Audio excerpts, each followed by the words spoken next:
அனைவருக்கும் வணக்கம். இன்றைக்கி நம்ம பாசிப்பருப்பு சாம்பார் எப்படி செய்கிறதுன்னு பார்க்க போகிறோம். அதுக்கு தேவையான பொருட்கள்: 1 கப்பு பாசிப்பருப்பு, 2 பச்சை மிளகாய், கருவேப்பிலை, கொத்தமல்லி, 1 தக்காளி, ஒரு சின்ன கப் அளவுக்கு வெங்காயம், ஒரு 10-15 பல் இருக்கிற மாதிரி எடுத்து வச்சுக்கோங்க. அடுத்து வந்து 1/4 டீஸ்பூன் ஜீரகம், காய்ந்த மிளகாய், கடுகு, உளுத்தம்பருப்பு 1 டீஸ்பூன், தேவையான அளவு உப்பு, பெருங்காயத்தூள். இப்போ நம்ம வந்து பாசிப்பருப்பு சாம்பார் எப்படி செய்கிறதுன்னு பார்க்கலாம். நான் எடுத்து வச்சுருக்கிற அந்த பாசிப்பருப்பு கழுவி போட்டு வெங்காயத்தை நான் எடுத்து போட்டிருக்கேன். தக்காளியை கட் பண்ணிவிட்டு, பச்சை மிளகாய், தேவையான அளவு உப்பு, நான் வந்து முன்னாடி சொல்ல மறந்துட்டேன், ஒரு 1/4 டீஸ்பூன் மஞ்சத்தூளும் சேர்த்துருக்குறேன். இப்போ எல்லாத்தையும் கலந்து நம்ம வந்து குக்கரில் வந்து விசில் விடலாம். அதுக்கப்புறம் பார்க்கலாம். குக்கரில் போட்டு நல்லா விசில் வந்ததுக்கப்புறம் திறந்து பார்த்திங்கன்னா அப்படி நல்லா கொள்ளையாக நல்லா வெந்திருக்கும்.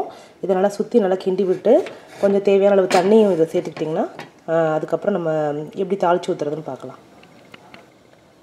தாளிக்கிற கரண்டியில் வந்து தேவையான அளவு எண்ணெய் விட்டுக்கிட்டு நம்ம அந்த எண்ணெய் காஞ்ச உடனே எடுத்து வச்சுருக்கிற காஞ்ச மிளகாய் அண்டு ஜீரகம் எடுத்து வச்சுருக்கோம் இல்லைங்களா, அதை ஃபஸ்ட்டு நம்ம போட்டுக்கலாம். அதை போட்டு பொரிஞ்சிக்கிட்டு இருக்கும் போதே நம்ம வந்து எடுத்து வச்சுருக்க கடுகு, உளுத்தம் பருப்பு இருக்கு இல்லைங்களா, அதையும் சேர்த்து போட்டுக்கலாம். இது நல்லா வந்து பொரிஞ்சு வந்ததுக்கப்புறம் தான் நம்ம வந்து பெருங்காயத்தூள் சேர்த்துக்க போகிறோம். இதில் தேவையான அளவு பெருங்காயம் எல்லாம் வந்து கடுகு, உளுத்தம் பருப்பு எல்லாம் பொரிஞ்சு வந்ததுக்கப்புறம் சிறிதளவு பெருங்காயத்தூளும் எடுத்து வச்சுருக்கிற கருவேப்பிலையும் சேர்த்து தாளிச்சாச்சு. இப்போ நம்ம வந்து அந்த எடுத்து சாம்பார் ரெடி பண்ணி வச்சுருக்கோம் இல்லைங்களா, அதில் நம்ம ஊற்ற போகிறோம். எல்லாம் தாளித்து சாம்பாரில் ஊற்றியாச்சு. இதுக்கப்புறம் நம்ம வந்து கொத்தமல்லியை மேலே தூவிக்கலாம். இந்த மாதிரி நம்ம வந்து இட்லியோட இந்த சாம்பாரை வந்து பரிமாறும்போது ரொம்ப ஒரு சுவையாக இருக்கும்.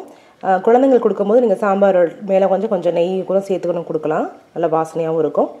இன்றைக்கி நம்ம பாசிப்பருப்பு சாம்பார் செய்கிறது எப்படின்னு பார்த்தோம். நன்றி.